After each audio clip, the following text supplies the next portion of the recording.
Je te donne la parole, tu as 5 minutes, Philippe. Oui, alors moi je voudrais donner confiance à tous ceux qui sont convoqués à l'ordre. Moi je suis médecin généraliste à l'île de la Réunion, membre du CSI, et je pense que j'ai été convoqué déjà 4 à 5 fois à l'ordre depuis le début de la crise. Et je suis de nouveau convoqué le 15 décembre là par le conseil départemental qui souhaite simplement à la demande de l'ARS s'il faut vraiment mettre un terme à mon exercice ou pas. Ils veulent des explications, donc ils vont en avoir. Et comme j'y vais en tant que soignant, je serai accompagné d'un pompier, d'une chirurgienne dentiste et d'un huissier. Je crois qu'il faut maintenant que les gens de l'ordre, parce que beaucoup ne sont pas au courant, au moins au niveau départemental, sachent que le SLS, le syndicat Liberté Santé, a déposé un dossier avec Mme Marian au niveau de la Haute Autorité de Santé et au Conseil national de l'ordre. Donc c'est pas la peine de réexpliquer s'il y a jamais il y a des soignants qui sont convoqués dans leurs ordres ou dans leurs administrations de salariés. Il suffit de leur dire, écoutez, allez vous renseigner, éventuellement vous leur donnez, vous allez sur le site du SLS et vous avez tout le document.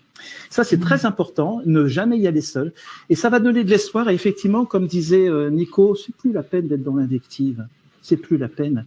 On n'a pas à convaincre, on a à dire les choses et les gens prennent ce qu'ils veulent.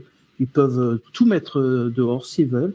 Mais je vous incite vraiment à retrouver le CSI numéro 79 de Amine Ulmine, qui a dit tous les arguments de la défense. Et il y a un article de 2016, une loi du 9 décembre 2016, l'article 13, qui dit vraiment que tous ceux qui ont étouffé les lanceurs d'alerte, les étouffeurs d'alerte, peuvent encourir 1 an d'emprisonnement et 15 000 € d'amende, tout simplement parce qu'on a une obligation de ne pas forcément suivre les ordres qui sont contraires à la santé publique. Ça, c'est très, très, très important. Et quand on dit ça aux gens de l'ordre, je peux vous dire qu'ils vont dire « Ah bon, mais c'est quoi cette histoire ?» Et oui, cette histoire, elle est aussi au niveau de... Parce que j'ai la plainte de l'ARS de la Réunion qui date de 2021, ça prend du temps, de 2021, oui, et pour lesquels j'ai fait appel.